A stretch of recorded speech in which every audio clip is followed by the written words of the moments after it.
My husband said he was going to Toronto for a 2-year work assignment. I saw him off in tears. The moment I got home, I transferred the entire $650,000 from our joint account. The next day, I went to the courthouse and filed for divorce. The terminal at O'Hare International Airport was bustling with people. I held Mark's hand tightly, tears streaming down my face uncontrollably. "Mark, do you really have to be gone for 2 whole years?" I asked, my voice choked with emotion. Mark gently wiped my tears away, his own voice filled with reluctance. "Hannah, you know how important this project is for my career. 2 years will fly by. I'll video call you all the time. But I'll miss you." I buried my head in his chest. He patted my back softly. "Silly girl. I'll miss you, too. But this is a huge opportunity for our future. When I come back, we'll have enough money to finally put a down payment on a house in a good neighborhood." The boarding announcement echoed through the hall. Mark kissed my forehead deeply. "Wait for me." I stood frozen, watching his back disappear through the security checkpoint until my vision blurred with tears. The travelers around me hurried past, no one noticing the weeping woman in the corner. I wiped my eyes with a tissue, took a deep breath, and turned to leave the airport. In the back of the Uber, I leaned against the window, watching the familiar Chicago streets blur past.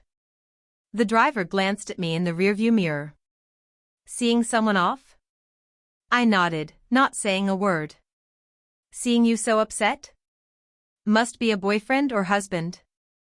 "My husband," I replied softly. The driver sighed. "It's tough for young couples these days, having to live apart for work. But don't you worry, a good man always comes back."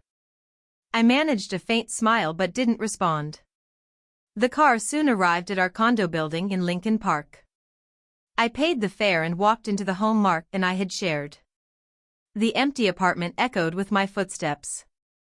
I stood in the entryway looking at the pair of slippers he'd left behind by the door, and a bitter laugh escaped my lips. I kicked off my heels, walked barefoot into the living room, and sank onto the sofa. Pulling my phone from my purse, I opened my banking app. The balance of our joint account was displayed clearly, $650,482.17. This was our entire life savings from 5 years of marriage. My paycheck was direct deposited into this account every month. Mark said it was better for financial management. I never questioned it because I trusted him. I trusted our marriage until 3 days ago. That afternoon, I left work early to surprise Mark. As I approached our building, I saw him walking out of a cafe down the street with another woman. Her arm was linked through his, and they were laughing intimately. I froze. Mark didn't see me. He walked the woman to the curb and hailed a cab for her. Before she got in, Mark leaned down and kissed her on the cheek. I hid behind a large oak tree, my heart feeling like it was being squeezed in a vice, the pain making it hard to breathe. After the cab drove off, Mark turned and walked back toward our building. I didn't confront him. Instead, I took the long way around and went home. That night, Mark came home acting completely normal. "Hannah, sorry, had a late meeting at the office. Have you eaten?" He walked over and kissed my cheek casually. I fought back the urge to recoil. "I ate already," I said with a smile. "I saved you a plate in the oven." "You're the best, babe." He smiled and went to the kitchen to heat his dinner. I sat in the living room watching his back as he moved about, and suddenly he felt like a complete stranger. After dinner, Mark brought it up as if it were an afterthought. "Oh, by the way, Hannah, the company has a big project in Toronto. They want me to lead it. I might have to be there for 2 years." My hand trembled, nearly knocking over my glass of water. 2 years? That's so long. Yeah, it's a long-term project, but it's a once-in-a-lifetime opportunity. My boss said, if I pull this off, I'm guaranteed a promotion to vice president when I get back. His eyes shone with excitement. Then what about me? I asked in a small voice. Mark came over and wrapped his arms around my shoulders. You just keep working here. I'll send you money for living expenses every month. 2 years will be over before you know it. When I get back, we'll be set for life. I leaned against his shoulder and closed my eyes. Tears silently tracing paths down my cheeks. In that moment, I understood everything. He wasn't going to Toronto for a project. He was going to be with that woman. The work assignment was nothing but an elaborate lie. The next day, I took a personal day. I needed to know the truth. I hired a private investigator recommended by a college friend. The PI, his name was Kevin Vance, a man in his late 30s who seemed professional and reliable. So, Miss Miller, what can I help you investigate? Kevin asked, sitting across from me in a quiet coffee shop. I told him everything, including the scene I had witnessed. Kevin nodded. I understand. In situations like this, if there's infidelity, there's usually a trail. Give me a week. I'll get you a full report. Thank you. I stood up to leave. Miss Miller, Kevin called after me. Sometimes the truth can be harsh. Are you prepared for what you might find? I gave a wry smile. No matter how harsh it is, I need to know. For the next few days, I lived a lie. I went to work, came home, cooked dinner for Mark, and we'd chat about our day. On the surface, we were the same loving couple, but I knew my heart was dead. Mark was busy preparing for his trip, booking flights, packing, arranging his visa. He was completely absorbed in the excitement of his new life, utterly oblivious to my changed demeanor. A week later, Kevin met me at the same coffee shop. He handed me a large manila envelope. Miss Miller, here's the report. I took a deep breath and opened it. Inside was a thick stack of photos and documents. Every single picture was a knife in my heart. Mark and the woman holding hands while shopping on Michigan Avenue. Mark and the woman checking into the Thompson Hotel. Mark and the woman dining intimately at a high-end restaurant. My hands were shaking. Kevin's voice seemed to come from a distance. Her name is Claire Sutton. She's the new director of marketing at your husband's company. They started seeing each other 3 months ago. According to my investigation, your husband is indeed going to Toronto, but not for a business trip. He and Miss Sutton are immigrating. He's already purchased a condo there, and the down payment was made with money from your joint account. The world spun around me. Are you all right? Can I get you some water? Kevin asked with concern. I waved my hand, forcing myself to calm down and continue reading. The file included screenshots of their text messages. Claire, just a little longer. Once I get Hannah settled, we can finally be together in the open. Mark, I'm waiting for you, darling. Besides, you've already moved most of the money from the joint account. She's just a woman. What can she do? Claire, that's true. Her entire salary has gone into that account for years. I've been investing it. She has very little personal savings.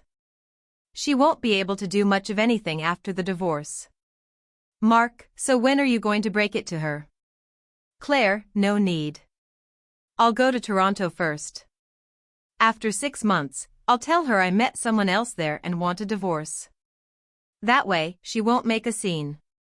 Since I'm the one initiating it, she'll look petty if she fights it. Mark, you've thought of everything.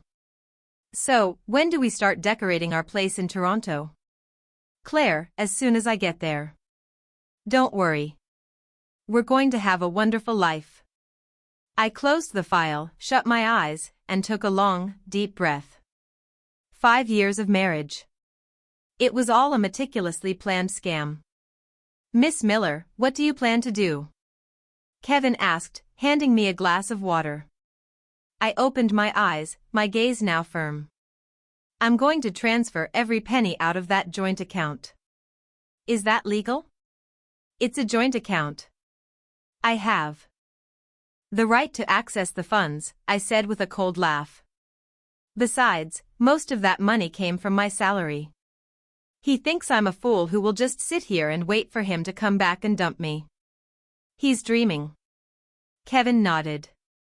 I understand. If you need legal assistance, I can recommend an excellent lawyer. Thank you. I do. Leaving the coffee shop, I didn't go home. I went straight to the bank. The teller looked surprised at the amount I wanted to transfer. Ma'am, this is a substantial sum. Are you sure you want to transfer the entire balance? I'm sure. To my personal account. Okay. Please enter your PIN. I typed in the numbers and watched the screen flash. Transfer successful. A wave of relief washed over me. 650,000, all in my personal account. It was what I deserved. It was my blood, sweat, and tears from the last 5 years. When I got home, Mark wasn't back yet. I sat on the sofa and began to piece together the last 5 years. We met through a mutual friend. I had just graduated from college and was working as a copywriter at a small agency. Mark was 3 years older, already a project manager at a multinational corporation. He was mature, stable, and charming. He pursued me relentlessly, flowers, gifts, picking me up from work every day. He said he fell for me the moment he saw me, that I was the most genuine and kind-hearted girl he had ever met. I was swept off my feet by his sweet words and quickly agreed to be his girlfriend. A year later, we were married. The wedding wasn't extravagant, but it was warm and lovely. I thought I had found the man I could spend the rest of my life with. Our married life seemed happy. Mark was good to me. He ate dinner with me every night and we went out on weekends. I thought this was what marriage was supposed to be. But looking back now, so many details were wrong. Mark always insisted I deposit my salary into our joint account for financial planning. But I never saw a single statement in all those years. I never knew where the money went. He often came home late claiming he was working, but when I called him, I'd hear loud background noise like a bar or a restaurant. He was indifferent to my family, always finding excuses not to visit my parents during the holidays. He was busy with work, he'd say, yet he always had time for his own friends. I told myself he was just stressed from work. I told myself he was just an introvert. I made 1,000 excuses to convince myself that my marriage was happy. Looking back now, I was a complete joke. At 8 p.m., Mark came home. Hannah, I'm back. He kissed my cheek as usual. I suppressed my disgust and smiled. You're back. Did you eat? Yeah, a team dinner at the office, he said, taking off his jacket.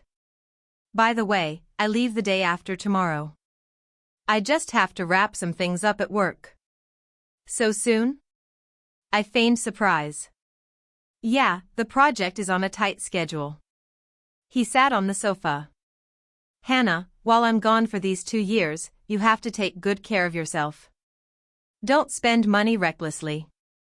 Save where you can. I almost laughed out loud. He was about to take all our money and run, and he had the nerve to tell me not to spend recklessly. I will, I said, looking down. Mark, you take care of yourself in Toronto, too. Of course, I will, he took my hand. When I get back, we'll buy that big house we always wanted, and then we'll have a baby. A baby? His baby with Claire? I just smiled and said nothing. That night, we slept in the same bed as always, but I tossed and turned, unable to sleep. The man lying next to me was about to take our life savings and run off with another woman, and I still had to play my part in this charade. The next day, I went to work as usual. During my lunch break, I called the lawyer Kevin had recommended. Hello. I was referred by Kevin Vance. I need to consult with you about a divorce. Of course, please tell me about your situation. The lawyer's voice was professional and reassuring. I told her everything. After listening, the lawyer, Miss Davis, said, based on what you've described, your husband has committed adultery and is attempting to transfer marital assets. Your action of moving the money from the joint account to your personal one is legally sound as it is marital property and you have a right to control it. So, if I file for divorce now, what can I expect? I asked. First, you can sue for damages due to emotional distress as he is the at-fault party. Second, regarding the division of assets, if you can prove that the majority of the funds in the joint account came from your salary, you can argue for a larger share. Also, if your husband has used marital funds to purchase property abroad, that property is also subject to division. Her analysis gave me a clear path forward. What documents do I need to prepare? Your marriage certificate, social security numbers, evidence of his infidelity, a list of assets, bank statements, and so on. You can start gathering these, and we can schedule a time to meet and discuss in detail. After hanging up, I started preparing the documents. The marriage certificate and our social security cards were in a drawer at home. Kevin had already given me a complete set of evidence of the affair. I could print the bank statements online. Everything was ready. On my way home from work, my mom called. Hannah, I hear Mark is going to Toronto for work. Yes, Mom. The company is sending him, I said calmly. Then what about you? Will you be okay at home alone? My mom asked, her voice full of worry. I'll be fine, Mom. I'm a grown woman. I can take care of myself. But 2 years is a long time. Maybe you should go with him. Mom, my job is here.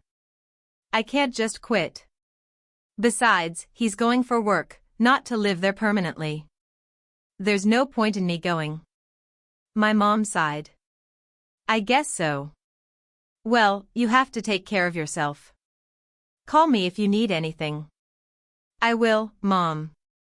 After hanging up, I smiled bitterly. I couldn't imagine how heartbroken my mom would be if she knew I was about to get divorced, but I had no regrets. It was better to end a loveless marriage than to suffer in it. When I got home, Mark was packing. A large suitcase was filled with clothes and toiletries. Hannah, come see if I've missed anything, he asked, turning to me. I walked over and glanced inside. Looks like you have everything. Great, he zipped up the suitcase. I leave tomorrow. Let's go out for a nice dinner tonight. A little farewell celebration. Okay, I forced a smile. We went to a fancy restaurant downtown. It was where we had our first date and where we always celebrated our anniversary. Mark ordered red wine, steak, and my favorite tiramisu. Hannah, it's going to be tough on you for these 2 years, he said, raising his glass. When I get back, I promise I'll make it up to you. I raised my glass and clinked it against his. I'll be waiting. The wine was bittersweet, just like our marriage. Sweet on the surface, but bitter underneath. Oh, after I leave, if you need money for anything, just take it from the joint account, Mark said. I left plenty in there for you. I almost burst out laughing. There was barely anything left in that account and he was telling me he'd left me plenty. Okay, I will, I said, focusing on cutting my steak. Hannah. Mark suddenly grabbed my hand. I know you'll be lonely these next 2 years, but you have to wait for me. We have such a strong relationship. We can get through this. I looked into his eyes, which were filled with sincerity. If I hadn't seen the evidence, I would have actually believed him. I'll wait for you, I said. We came home late that night. Mark had a lot to drink and spent the entire ride home talking about his plans for the future. He said when he came back we'd upgrade to a bigger house. He said when he came back we'd go to the Maldives for a second honeymoon. He said when he came back we'd have a baby. Listening to his words, I felt nothing but irony. He would probably fulfill all those promises with Claire. I was just a stepping stone in his life. The morning I took Mark to the airport, I put on extra makeup, especially dark eyeshadow, to make my crying look more convincing. Mark pulled his suitcase while I held his arm. We looked like any other loving couple, playing out a scene of painful farewell. Hannah, don't cry. 2 years will be over before you know it, Mark said, wiping my tears. I know. I just can't bear to see you go. I sobbed. Silly girl, he hugged me. You have to take care of yourself. I'll call you all the time. MHM. I buried my head in his chest, my tears soaking his shirt. It was time to board. Mark gave me one last kiss. Wait for me. I'll be waiting, I said with a smile. I stood there, watching him walk through the security gate, his figure getting smaller and smaller until it disappeared completely. There were so many people saying goodbye, some crying, some laughing. No one knew what the most heartbroken-looking woman among them was really thinking. I wiped my tears and turned away from the gate. In the cab, I checked the time on my phone. It was 10 a.m. The courthouse was open, but I wasn't in a hurry. I had the driver take me home. Back home, I took a long shower, washing off all my makeup. I changed into a clean, simple navy blue dress that looked dignified and proper. I sat at my vanity, looking at my reflection in the mirror. The naive girl from 5 years ago was gone, replaced by a woman with a determined look in her eyes. I picked up my phone and sent a text to Kevin. Keep an eye on Mark's movements after he lands in Toronto. A reply came back quickly. Understood. Next, I texted the lawyer. Miss Davis, I'll be at your office at 2 p.m. today. She replied, sounds good. See you then. With everything arranged, I grabbed my purse.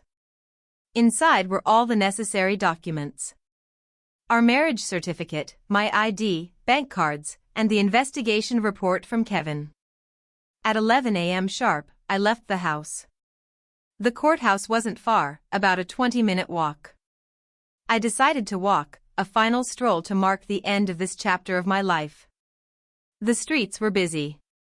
Everyone caught up in their own lives. No one noticed a woman walking towards the courthouse to end her 5-year marriage. The courthouse lobby was relatively quiet. I went to the information desk. Excuse me. I'd like to file for divorce. The clerk looked up at me. Is this a contested or uncontested divorce? Contested? I said.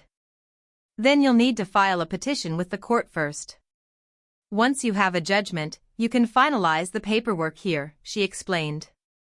I paused. I thought I could just file it here directly.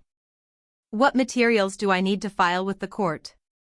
The clerk handed me a checklist. Just follow the requirements on this list. I took the list and glanced at it. I had everything I needed. Thank you. I turned and left the building. It seemed I had oversimplified things. Divorce wasn't just a matter of saying you wanted one. It was a legal process. I took out my phone and called my lawyer. Miss Davis, I just went to the courthouse.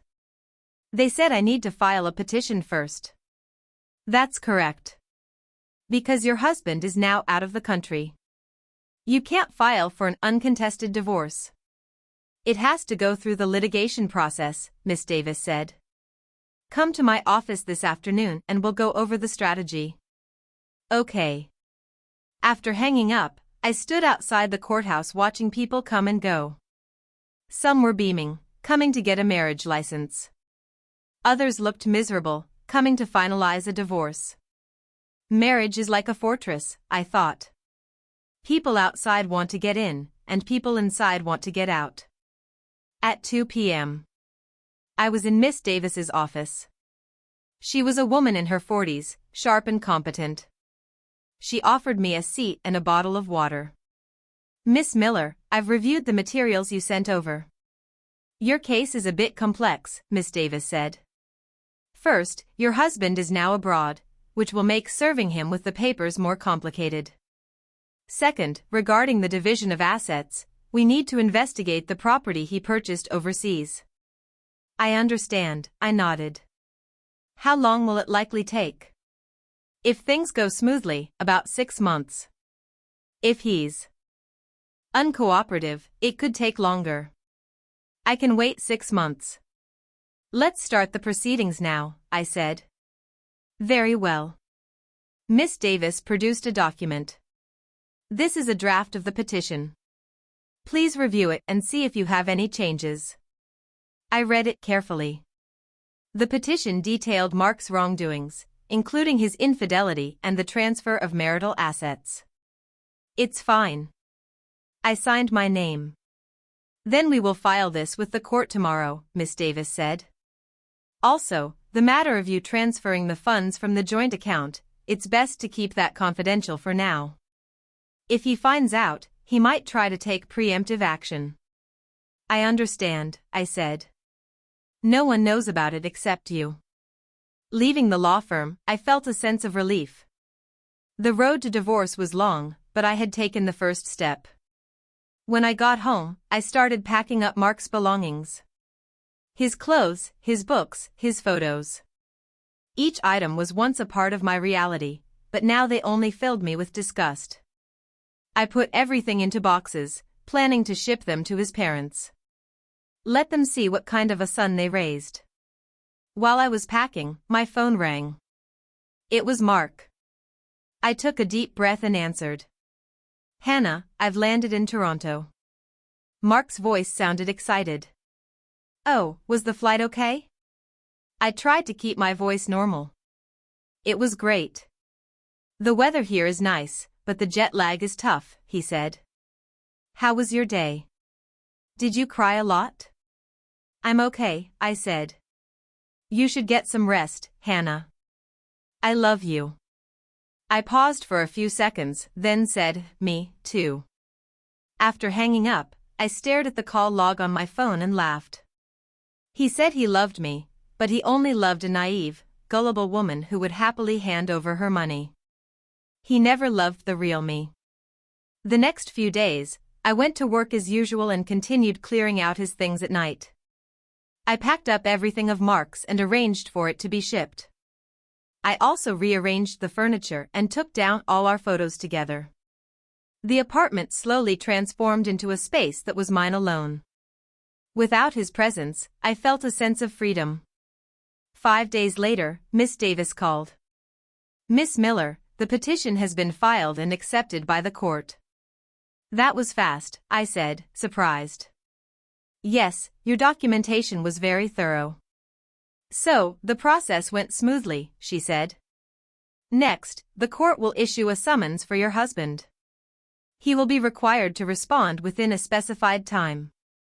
If he fails to respond, the court can issue a default judgment. Okay, I understand.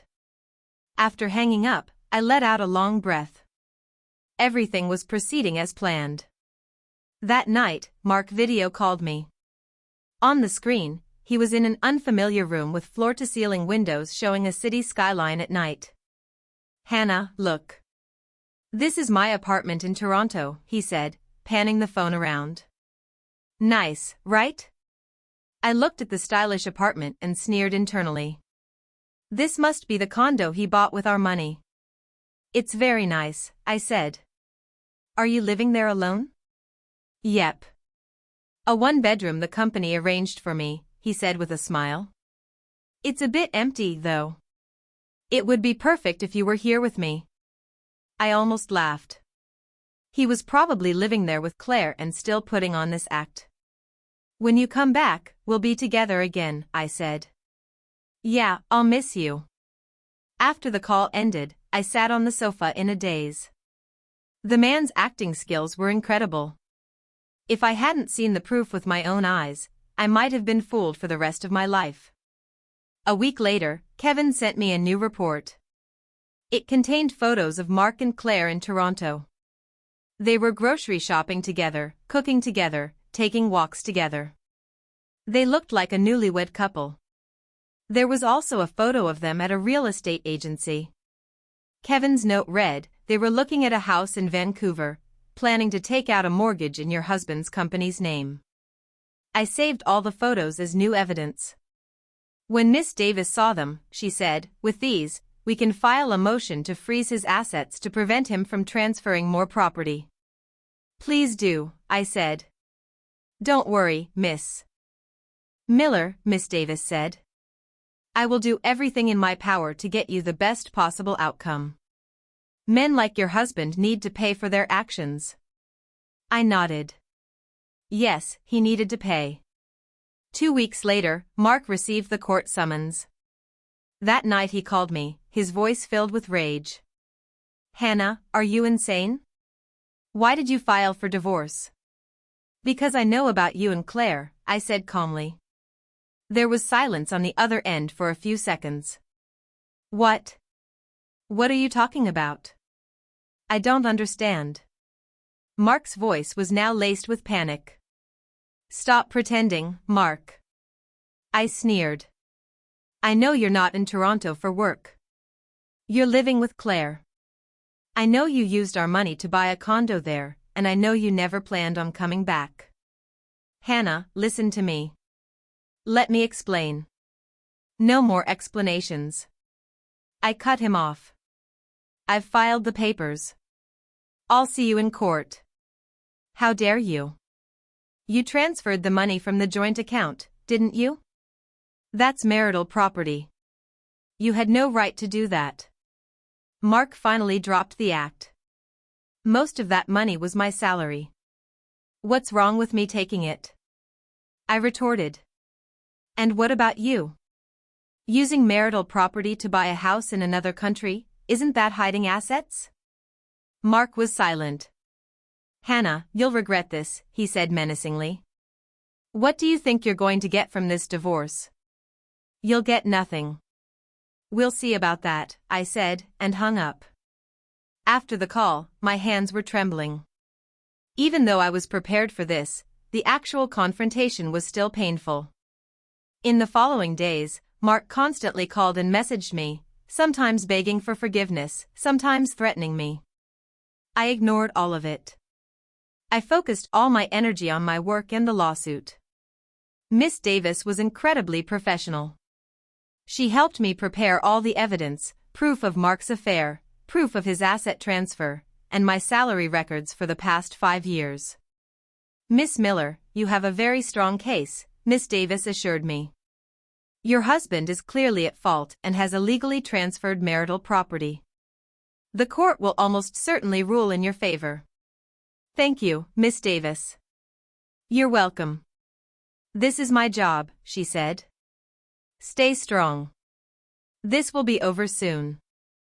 I nodded. Yes. I had to be strong. I was no longer the naive girl from 5 years ago. A month later, the court hearing took place. Mark did not return to the country. He was represented by a lawyer. The hearing went smoothly. Miss Davis presented all the evidence to the court.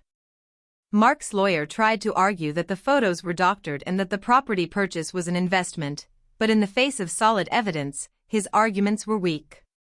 The judge adjourned the court and announced that a verdict would be delivered at a later date. Walking out of the courtroom, Miss Davis patted my shoulder. "You did great, Miss Miller. Now we just wait for the good news." I smiled. "Thank you, Miss Davis." The day the verdict came was a beautiful sunny day. Miss Davis called me. "Miss Miller, the judgment is in. The court has ruled in our favor. The divorce is granted. In terms of assets, you are awarded the entire balance of the joint account plus half the value of the property your ex-husband purchased abroad. Furthermore, he is ordered to pay you $75,000 in damages for emotional distress." Listening to the news, I began to cry. Not out of joy, but out of relief. I was finally free. "Thank you, Miss Davis." "Thank you so much," I said through my tears. "You're welcome. You deserve it," she said. "Now go live your life. Forget the past and start anew." "I will." After hanging up, I sat in my office and looked out at the sky. 5 years of marriage had come to an end. I thought I would be devastated, but at that moment, all I felt was a profound sense of release. That night, I went out for dinner with a few good friends. "Hannah, congratulations on your freedom," my best friend Sarah toasted. I raised my glass and clinked it with theirs. "Thank you guys for being with me through all this." "That scumbag got what he deserved," another friend, Emily, said angrily. "After everything you did for him, he betrayed you like that." "Let's let the past be the past," I said with a smile. "From now on, I'm going to live for myself and not waste any more time on people who aren't worth it." "That's right," Sarah said. "Here's to Hannah's new life."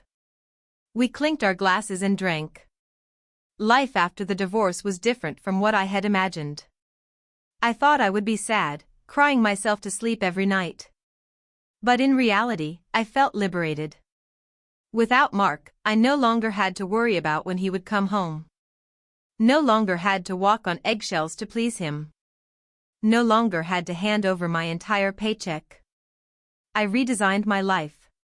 First, I completely redecorated the condo, getting rid of anything that reminded me of Mark. I bought new furniture and painted the walls. The place felt fresh and new, just like my life. Second, I signed up for a yoga class. I went after work every day.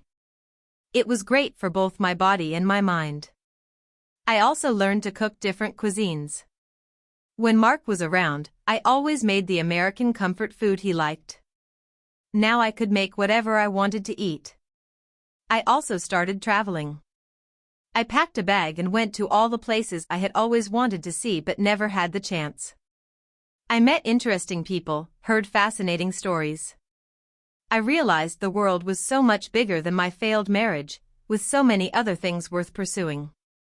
6 months later, Mark's mother found me. "Hannah, can you please forgive Mark? He knows he was wrong," she said, holding my hand, her eyes red. I gently pulled my hand away. "I'm sorry, Mrs. Evans. I can't." "But you were married for 5 years. You had such a deep connection. How can you just end it like this?" she pleaded. "A relationship can't be sustained by one person's effort alone," I said calmly. "Mark cheated on me. That's a fact. I can't forgive him." He was just confused for a moment. "He was seduced by that harlot," she said agitated. "He's already broken up with her. He wants to come back to you." I laughed coldly. "He broke up with her. Is that because the court ordered him to pay me and now he's broke?" Her face paled. "I know you're hurting and I know you pity your son," I said. "But please try to understand my position. Mark and I are divorced. We are not getting back together. Please don't come looking for me again." With that, I turned and walked away. I could hear her sobbing behind me, but I didn't look back. I knew I was being cold, but I didn't regret it. I had given Mark his chance. He was the one who threw it away. A few months later, I met a man at work named Ben Carter. He was the new manager in the marketing department, a couple of years older than me, mature, stable, and very charming. We got to know each other through a work project. He was very kind to me, often helping me with work-related issues. One day he asked me out to dinner. "Hannah, I heard you're divorced," he said straightforwardly. I was a bit taken aback but nodded. "Yes." "Are you seeing anyone now?" he asked, looking directly into my eyes. I shook my head. "No." "Then can I have the chance to ask you out?" he said earnestly. "I know this might be too soon, but I really like you. I like your independence, your strength, your kindness. I want to take care of you, protect you, and give you a warm home." I looked into his sincere eyes and felt a stir in my heart. But I still shook my head. "I'm sorry, Ben. I'm not ready for a new relationship right now." "I understand," he said. "Then I'll wait. No matter how long it takes, I'll wait." That night, I went home and sat on my balcony looking at the stars. Maybe one day I would believe in love again, but for now, I just wanted to love myself. A year later, the court judgment was enforced. Mark paid the damages and transferred the cash equivalent of his half of the Toronto property to me. With the $650,000 from the joint account, I now had nearly $1 million in savings. It was more than enough to live a comfortable life. I used some of the money to open a small coffee shop just downstairs from my building. It wasn't big, but it was cozy and welcoming. Every morning I would brew coffee for my customers. In the afternoons I would sit by the window, read a book, and enjoy the sun. Life became simple and beautiful. One day Sarah came to my coffee shop. "Hannah, you look genuinely happy now," she said. "Do I?" I smiled. "I feel it too." "Do you ever regret it?" she asked suddenly. I thought for a moment and shook my head. No regrets. That marriage brought me a lot of pain, but it also made me grow. I learned to protect myself, to not trust blindly, and most importantly to love myself. Will you ever trust and love again? I looked at the sunlight streaming through the window and smiled. Yes, but next time I'll be more cautious, more rational. I'll never again give up myself for the sake of love. Sarah nodded in approval. You've changed for the better. Yes, I had changed. I was no longer the naive, easily deceived girl. I had become an independent, strong woman who knew what she wanted. 2 years later, one afternoon, a familiar figure walked into my coffee shop. It was Mark. He looked haggard with streaks of gray in his hair. Hannah, he said my name, his voice low. I looked at him calmly. What are you doing here? I wanted to apologize, he said. I'm sorry for everything. I didn't say anything, just looked at him. I know I did a lot of terrible things. I hurt you, he continued.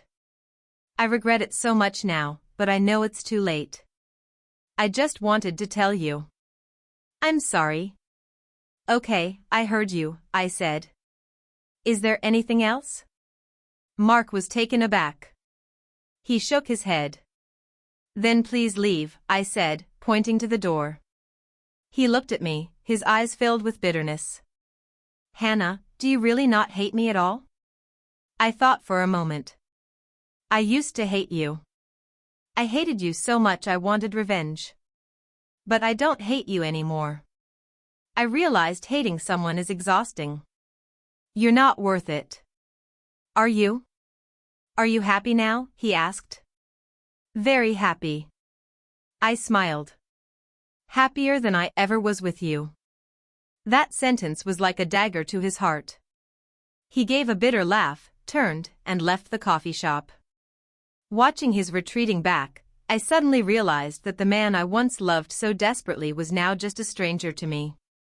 Time is a wonderful thing. It heals all wounds. Now my days are full and peaceful. I wake up, practice yoga for an hour, then make myself a leisurely breakfast. At 9 a.m., I open the coffee shop. For lunch, I'll make something simple like pasta or a sandwich. In the afternoon, if it's not busy, I'll sit by the window and read. I've recently gotten into psychology, and it's fascinating. In the evenings, I'll meet friends for dinner or watch a movie at home. On weekends, I go hiking in the nearby state parks or visit the Art Institute. Life is quiet, but it's beautiful. Most importantly, I found myself again.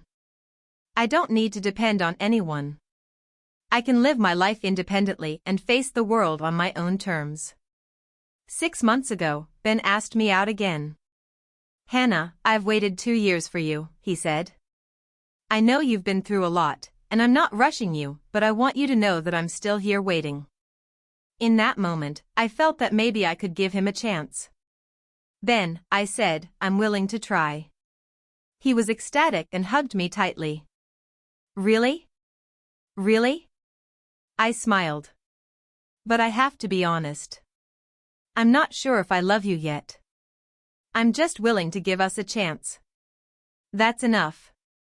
That's more than enough, he said. I'll show you with my actions that I'm worthy of your love.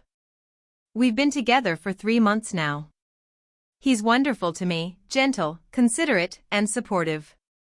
He respects my opinions, supports my career, and never pressures me into doing anything I don't want to do. Being with him feels comfortable and liberating. Maybe this is what real love is supposed to feel like. Not a whirlwind of passion, but a steady stream. Not possession, but respect. Not confinement, but freedom. I don't know what our future holds, but I'm willing to try because I believe that as long as I love myself enough, am independent enough, and strong enough, I won't be hurt again. A few days ago, I got a message from an old acquaintance who knew Mark. He said Mark and Claire had broken up. She left him when she found out he was broke. He's now alone in Toronto, struggling to make ends meet. He asked if I could lend him some money to get through this tough time. I looked at the message and smiled. I replied, I'm sorry. I can't help you. Then I blocked the number, not because I'm heartless, but because I know his problems are of his own making. When he betrayed me, lied to me, and hurt me, did he ever consider my feelings? Now that he's down on his luck, he remembers me. Sorry, I'm not a recycling bin. I'm not here for anyone's emotional baggage. I just want to love myself and live my life. Last week, I went to a college reunion. Everyone was catching up. Some got promotions, some had their second child, some got divorced. When it was my turn, I said, I'm divorced. I own a coffee shop. I have a new boyfriend, and I'm very happy. Everyone was surprised and congratulated me. A classmate asked, Hannah, you don't regret getting divorced? After all, you were married for 5 years? I shook my head. No regrets. If I hadn't gotten divorced, I might have spent my whole life living a lie. The divorce was painful, but it allowed me to find myself again. You're so brave, another classmate said. A lot of women in your situation would have just put up with it for the sake of the family. I didn't have children then, so the choice was easier, I said. And I believe an unhappy family is more damaging to a child anyway. Everyone nodded in agreement. That night, I had a bit to drink. When I got home, I stood on my balcony looking at the city lights. I thought about myself 3 years ago, the woman who tearfully saw her husband off at the airport. Back then, I thought my world was ending. But here I am now, living better than ever before. I proved that a woman doesn't need anyone to live a wonderful life. Today, a special customer came into the coffee shop. She was a young girl, probably in her early 20s. She ordered a latte and sat in a corner, quietly crying. I walked over and gently asked, Do you need a tissue? She looked up, her eyes red. Thank you. I handed her a tissue and sat down across from her. If you don't mind, would you like to talk about it? She hesitated for a moment, then nodded. It turned out she had just found out her boyfriend was cheating on her. She didn't know what to do, forgive him or break up. He said it was a one-time mistake, that he still loves me, the girl said. But I feel so hurt, so confused. Looking at her, I remembered myself 3 years ago. Listen to me, I said earnestly. There's no such thing as just once when it comes to cheating. It's either 0 times or countless times. If you forgive him this time, he'll do it again. And someone who truly loves you would never hurt you like this. But we've been together for 3 years. I don't want to throw it all away, the girl cried. 3 years is a long time, I said. But if that relationship is causing you pain, it's not worth holding on to. You have to learn to love yourself, to respect yourself. Don't waste your youth on someone who doesn't deserve it. The girl looked at me, tears glistening in her eyes. You're right. I know what I have to do. I smiled. Good for you. You'll meet someone better. Watching her walk away, I suddenly felt that my experience could help others. Perhaps that's the meaning of pain. It makes us grow and it enables us to help others grow, too. 3 months later, one evening, I was closing out the register at the coffee shop when my phone rang. It was an unknown number. I answered and a woman's voice said, "Am I speaking with Miss Hannah Miller?" "Yes, this is she.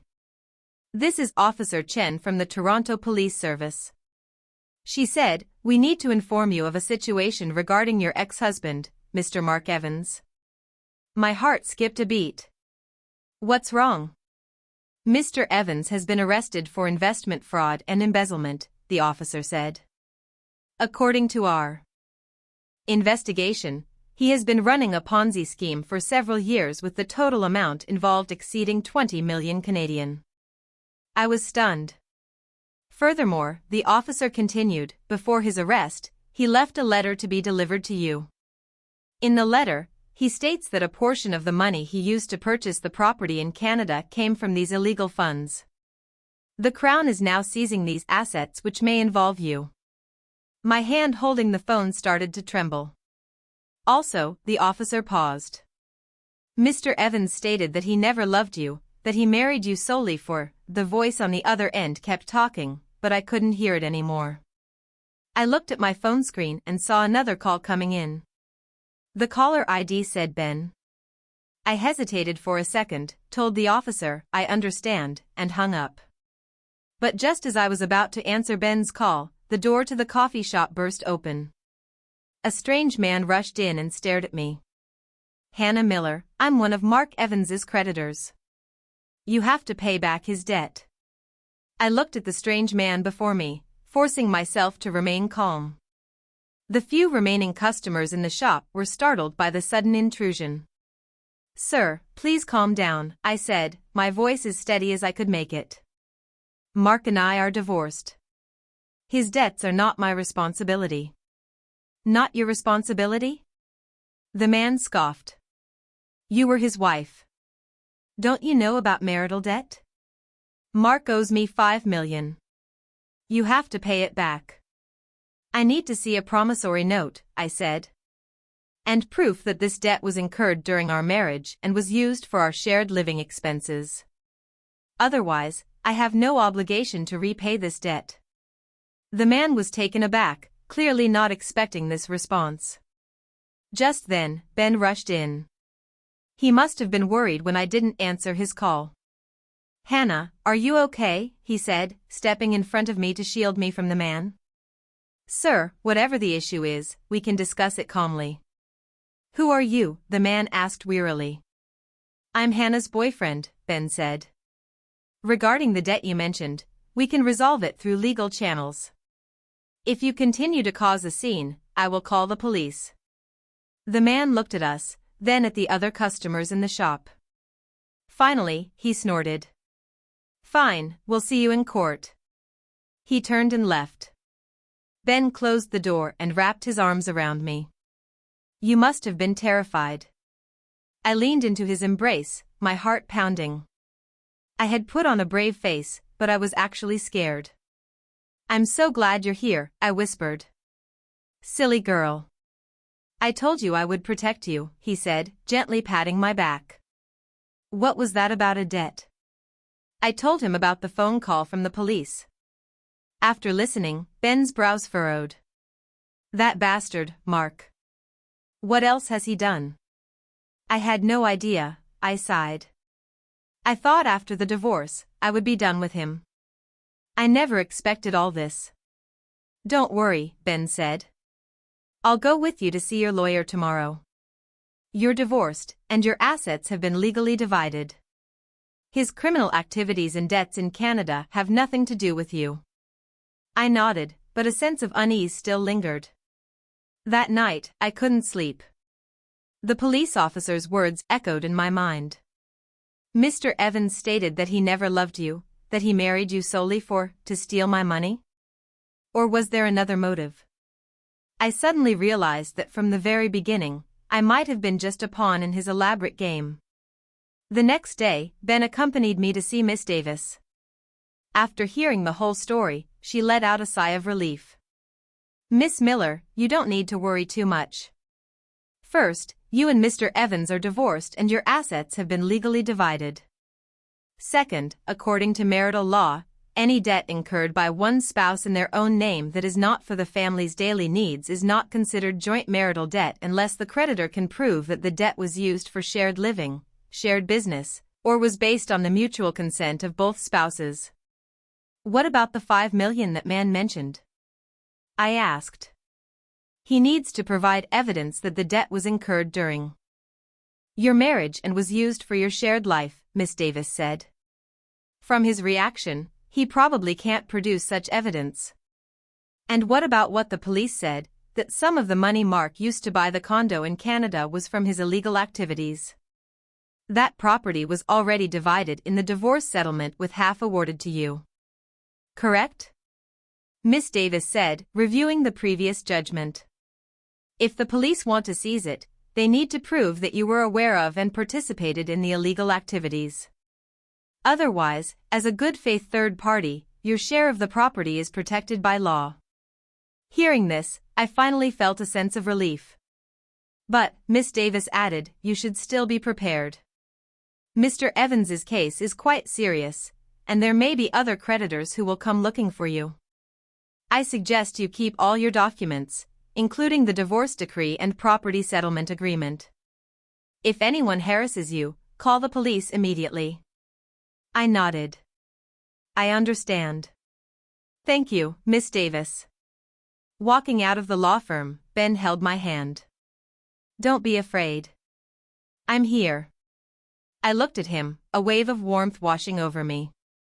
In the following weeks, more people came to my door, claiming to be Mark's creditors. Some had promissory notes, others had bank transfer records. All of them said Mark owed them money and demanded that I pay. Following Miss Davis's advice, I asked each of them to provide proof that the debt was incurred during our marriage and was used for our shared life. Not a single one of them could. Most of the loans were made after our divorce, and some of the promissory notes were obvious forgeries. I documented everything and handed it over to Miss Davis to handle. But the trouble still took a toll on my life. The coffee shop's business suffered because people kept coming to cause a scene and customers were scared away. My mood plummeted and I was constantly on edge, worrying about what new trouble would come next. Ben saw my distress and was heartbroken. Hannah, why don't we move the shop to a new location? He suggested. Or maybe close it for a while, take a break, and reopen after this blows over. I shook my head. No, I can't let Mark's mess ruin my life. I worked so hard to get where I am. I can't give up. No buts, I said firmly. He's hurt me once. I won't let him destroy what I have now. Ben looked at me, his eyes full of admiration. Okay, I support you, but you have to promise me that if you run into any trouble you can't handle, you'll tell me. I promise. A month later, there was finally a breakthrough. News came from the Canadian police. Mark's case was clear. He was indeed guilty of large-scale investment fraud and embezzlement and would face severe criminal penalties. The police also confirmed that I was unaware of his illegal activities and was in fact one of his victims. Therefore, the assets awarded to me in the divorce settlement would not be seized. Hearing this news, I finally breathed a sigh of relief. Miss Davis also resolved the issues with the creditors. Through legal proceedings, all the debts were confirmed as Mark's personal debts and had nothing to do with me. Gradually, the troublemakers stopped coming and business at the coffee shop returned to normal. My life was finally getting back on track. But I knew this experience had taught me a profound lesson. I thought a divorce would be a clean break, but a person's past always finds ways to affect their present. I needed to be more careful, more vigilant in my life. That night, the Toronto police called me again. Miss Miller, Mr. Evans would like to say something to you. Are you willing to listen? I hesitated for a moment. Okay. Mark's voice came on the line, weak and frail. Hannah. Go on. I'm listening, I said calmly. I'm sorry, he said. I know I wronged you. I did so many terrible things. I remained silent, waiting for him to continue. The truth is, I married you with an ulterior motive from the start. Mark's voice was filled with regret. I saw how naive and kind you were, and I saw your steady income. I wanted to use you to take your money for my investments, for my business. My heart felt like it was being pricked by a needle. I had suspected it, but hearing him admit it still hurt. I thought I could succeed, he said. I thought I could make a lot of money and then give you a better life. But I was wrong. I was too greedy. I shouldn't have gotten involved in illegal fundraising. I shouldn't have cheated so many people. And what about Claire? I asked. Claire? She was a victim, too, Mark said with a bitter laugh. She thought I was rich. She was with me for the money. When she found out I was a fraud, she left. I closed my eyes and took a deep breath. Hannah, I know saying sorry is useless now, Mark said. I just wanted to tell you that during our 5 years together, even though I started with a motive, later on, I really did love you, but I was too greedy, too foolish, and I destroyed everything. I opened my eyes and said calmly, Mark, you know what I hate the most? It's not that you stole my money. It's that you played with my feelings. For 5 years, I treated you as the most important person in my life. I trusted you, depended on you, loved you. And what about you? You treated me like a tool, a pawn to be used. I know. His voice was filled with pain. But I also have to thank you, I said. Thank you for showing me your true colors, for letting me cut my losses in time. If it weren't for you, I might have spent my whole life as that naive, easily deceived girl. Hannah, this is the last time we will speak. I cut him off. From now on, we go our separate ways. I hope you reflect on your actions in prison and become a better person. With that, I hung up the phone. After the call, I sat on the sofa in a daze. Ben came and sat next to me. Are you still sad? I shook my head. Not sad, just a little regretful. Regretful about what? Regretful for those 5 years. Regretful that I once loved someone so unworthy, I said. But I don't regret the experience. It made me grow. It made me stronger. Ben took my hand. You know what I admire most about you, Hannah? It's your resilience. You've been through so much pain, but you haven't let it break you. Instead, you've become more independent, more courageous. I looked at him.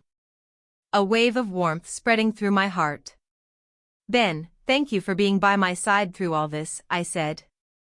I don't think I could have gotten through it without you. Silly girl. We're a couple. That's what I'm here for, he said. And I should be thanking you for giving me the chance to take care of you, to love you. That night, we talked for a long time. We talked about the past, the present, and the future. Ben said he wanted to marry me, to give me a home. I told him I was willing, but I needed time. I needed to be sure that he truly loved me, not just pitied me or wanted to save me. He said he understood and that he would wait no matter how long it took. In that moment, I finally understood what true love was. It's not a passionate storm, but a steady, gentle stream. It's not about possession and control, but about respect and understanding. It's not about demanding someone to change for you, but about embracing them for who they are. 6 months later, business at the coffee shop was booming. I hired 2 employees, a recent college graduate named Chloe and a woman in her 40s named Maria. Chloe was a quick learner, and Maria was hardworking and kept the shop spotless. With their help, my life became much easier. I started to have more time for myself. I signed up for a photography class and discovered the joy of capturing life through a lens. I also started writing. I wrote about my experiences and submitted them to several lifestyle magazines. To my surprise, a few of my articles were published and I received many letters from readers. Many of them had similar experiences, hurt in their marriages and unsure of what to do. I replied to every letter encouraging them to be brave, to make their own choices. I told them that a woman doesn't need anyone to live a wonderful life. I told them that leaving someone who doesn't love you isn't a failure but a rebirth. I told them that to find true happiness, you must first learn to love and respect yourself. Last winter, Ben proposed to me. He took me for a walk on the beach. The Chicago winter was cold, the wind biting, but my heart was warm. We walked along the shore, our footprints appearing and disappearing with the waves. Hannah. Ben suddenly stopped and turned to me. I have something to tell you. What is it? I asked curiously. He got down on one knee, pulled a small box from his pocket, and opened it to reveal a diamond ring. Hannah Miller, will you marry me? He asked, looking into my eyes. I know you've been through a painful marriage, and I know you're afraid. But I want you to know that I'm not Mark. I will spend my whole life loving you, protecting you, and making you happy. I will never lie to you, never betray you, never hurt you. I just want to walk through the rest of my life with you. I looked at him, tears streaming down my face. Ben, I choked. If you're not ready, I can wait, he said. No matter how long, I'll wait. I shook my head and smiled through my tears. No need to wait. I'm ready. He stood up excitedly, slipped the ring onto my finger, and pulled me into a tight embrace. The wind howled and the waves crashed against the shore. But we held each other like two trees intertwined, never to be separated again. Our wedding was simple. We only invited our closest family and friends. No lavish venue, no expensive dress, just the most sincere blessings. My mom held my hand, her eyes filled with tears. Hannah, I'm so happy to finally see you happy. I am happy, Mom. I smiled. Ben is a good man. You have to cherish him, my mom said. I will. At the wedding, Ben said to me, Hannah, thank you for marrying me. I promise I will spend my whole life loving you and making you the happiest woman in the world. I looked at him, my heart full of love. I knew this time I had chosen right. Married life is peaceful and happy. Ben is thoughtful and caring. He'll give me a massage when I'm tired, cook dinner when I'm busy, and make me laugh when I'm feeling down. He respects my career and supports my dreams. He never asked me to give up the coffee shop to be a stay-at-home wife. In fact, he often comes to help out. We run the coffee shop together, and we plan our future together. This spring, I found out I was pregnant. I was both excited and nervous. Excited to finally have a child of my own and nervous about whether I could be a good mother. Ben was even more excited than I was. He went for walks with me every day, cooked nutritious meals, and bought a stack of parenting books to study. Hannah, who do you think the baby will look like? He'd ask. Of course, they'll look like you, I'd laugh. I hope it's a boy, handsome like you. I hope it's a girl, beautiful like you, he'd say. We dreamed about our future, about our little family. The pregnancy was tough, but I was happy. I knew this child was conceived in love, a symbol of my love with Ben. During my 5th month of pregnancy, I received a special letter. It was from Mark's mother. In the letter, she apologized to me. She said she was sorry for not raising her son well, for causing me so much pain. She also said Mark was behaving well in prison and was working hard to reform himself. She said he wanted her to tell me that he sincerely wished me happiness. Reading the letter, I felt a mix of emotions. I didn't hate his mother. She was a victim, too. She raised a son, never expecting him to go down such a dark path. I wrote back to her telling her that I had forgiven everything, that I was very happy now, and that she shouldn't blame herself. I also told her that everyone makes mistakes and the important thing is to learn from them. I hoped Mark would reflect on his actions in prison and start a new life when he got out. After writing that letter, I felt a weight lift from my shoulders.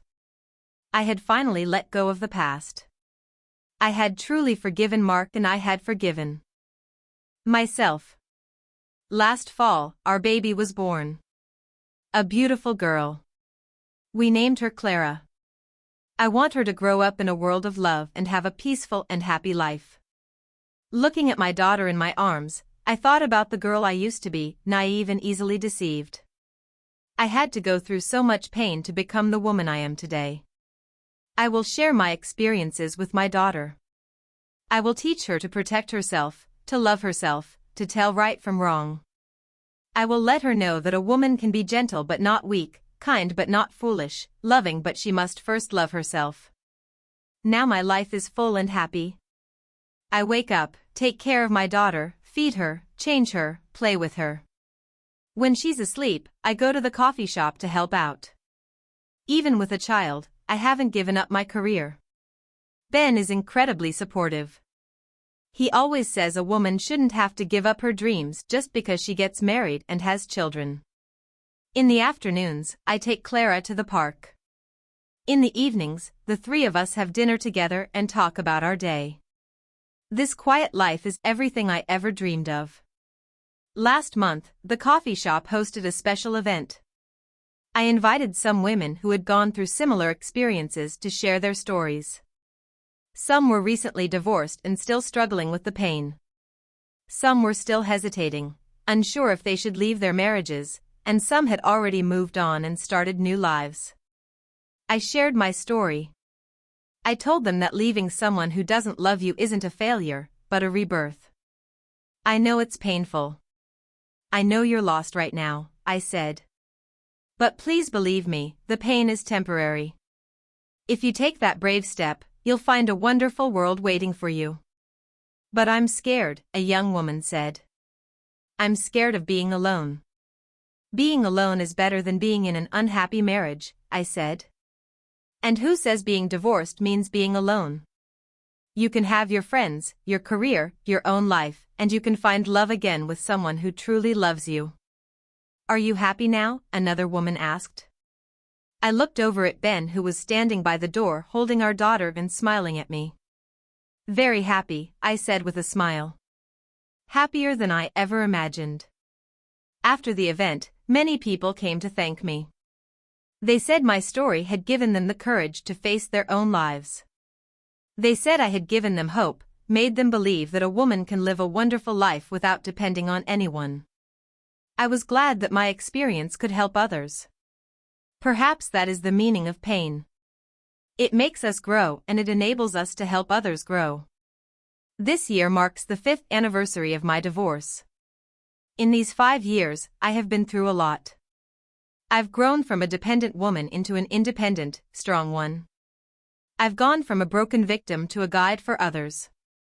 I've transformed from a hopeless divorcee into a wife and mother in a happy family. And it's all thanks to that one brave decision I made. If I hadn't decisively transferred the money and filed for divorce after seeing Mark off at the airport, I might still be living a lie, waiting for a man who would never come back. Last week, I attended a seminar on women's independence and growth. The speaker was a well-known female author who shared many stories of female empowerment. Listening to her, I felt deeply moved. I raised my hand to speak. I'd like to share my story, I said. 5 years ago, I got divorced. At the time, everyone said I was foolish, impulsive, that I would regret it. But today, 5 years later, I can proudly say that I have no regrets. Getting divorced was the best decision I ever made. The audience applauded. Divorce allowed me to find myself again, I continued. In my marriage, I lost myself, my dreams, my ability to think independently. I gave everything to my husband, thinking that was love. But I learned that a love where you lose yourself has no foundation. So I want to tell all the women out there, whether you're single, in a relationship, or married, remember to never lose yourself. You can love someone, but you must first love yourself. You can give to someone, but never lose your identity. Because only when you are strong and independent can you find true happiness. The room erupted in another round of applause. After the seminar, many people came up to me wanting to hear more of my story. I was happy to share. I hope my experience can help more women learn to love, respect, and protect themselves. Last night, my daughter said, "Mama," for the first time. I cried with joy. I held her close and whispered in my heart, "My baby, Mama will always love you and protect you. I will raise you in a world of love, and you will grow up to be an independent, strong, and kind girl." Ben came over and wrapped his arms around us. "We'll protect her together." I leaned against his shoulder, looking at my daughter in my arms, my heart overflowing with happiness. This is the life I've always wanted. A loving husband, a beautiful daughter, my own career, and my own friends. I no longer need to depend on anyone. I can live my life independently and face the world on my own terms. This story is over. Thank you for listening. See you in the next.